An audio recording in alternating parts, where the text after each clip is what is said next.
Digital marketing म्हणजे online प्लॅटफॉर्मचा वापर करून स्वतःच्या सर्व्हिस किंवा प्रोडक्टला जास्त लोकांपर्यंत पोहोचवणे, ते पण की इन्स्टा, फेसबुक, व्हॉट्सअप, ईमेल.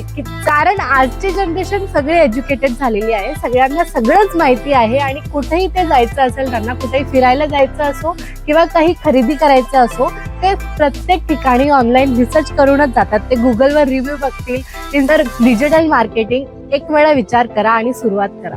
आजकाल प्रत्येक ग्राहकाने डिजिटल मार्केटिंग स्वीकारली पाहिजे, कारण आता मोस्टली ग्राहक जे आहेत ते जास्त वेळ त्यांचा इंटरनेटवर आणि मोबाईलवर घालवतात.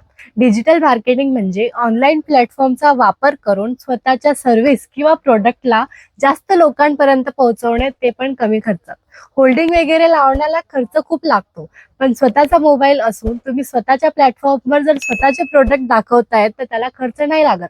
आणि ही गोष्ट खूपच महत्वाची आहे की आता सगळ्यांना माहिती आहे की इन्स्टा, फेसबुक, व्हॉट्सअप, ईमेल चा किती व्यापार किती लोक करतात.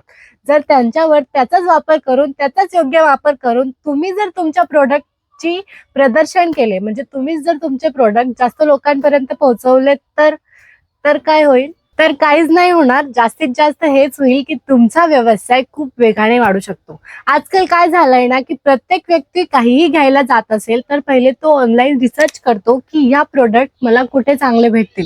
आणि जर या रिसर्चमध्ये तुमचे प्रोडक्ट, म्हणजे तुमची वेबसाईट, तुमची दुकानाचं नाव किंवा तुमच्या प्रोडक्टचं नाव जर त्याला त्या ऑनलाईनवर दिसलं आणि त्याचे जर रिव्ह्यू चांगले असतील, तर तो नक्कीच तुमच्या जवळ येईल.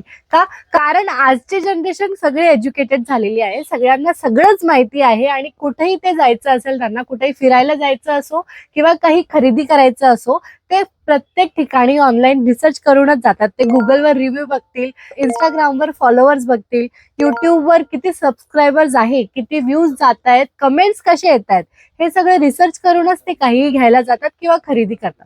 एक उदाहरण मी तुम्हाला देते. जर सपोज की तुम्हाला काहीतरी इलेक्ट्रॉनिक वस्तू घ्यायची आहे आणि तुम्ही नवीन शहरात शिफ्ट झालेले आहेत आणि तुम्हाला त्या शहराबद्दल काहीच माहित नाहीये, पण तुम्ही आता काय करणार? तुम्ही आजूबाजूच्या लोकांना तर विचारणारच, ते तर आहेच, पण सगळ्यात अगोदर तुम्ही काय ओपन करणार माहिती? गुगल ओपन करणार आणि त्याच्यावर सर्च करणार की best electronic shop in our city, बरोबर की नाही? आणि त्यात ज्याच्यावर जास्त रिव्ह्यू असतील त्याचे तुम्ही जाणार. जर घेतलं नाही घेतलं ते तुमची गोष्ट, पण व्हिजिट तर तुम्ही नक्की करणारच ना. तर हेच मेन पॉइंट आहे की ग्राहक तुमच्याकडून काय घेईल का नाही घेईल ती दुसरी नंबरची गोष्ट आहे, पण फर्स्ट नंबर म्हणजे तो तुमच्या दुकानावर व्हिजिट करतोय. आणि का करतोय? कारण तो ऑनलाईन रिसर्च करून तुमच्या जवळ आलाय. तर डिजिटल मार्केटिंगला कोणी हलक्यामध्ये घेऊ शकत नाही, कारण ही खूप मोठी, महत्वाची आणि गरजेची वस्तू आहे. जर तुम्ही एक शॉप ओपन करून बसला आहात, डिजिटल मार्केटिंग ही अशी वस्तू आहे ना, जी तुम्हाला नवीन ग्राहक पण मिळवून देते, जुन्या ग्राहकांना पण टिकवून ठेवते. आणि तुमच्या जवळ जे नवीन नवीन वस्तू जर रोज येत असतील किंवा हप्त्यामधून किंवा वीक मधून एक वेळा येत असतील, तर त्याचीही माहिती दुसऱ्यांपर्यंत पोहोचवते.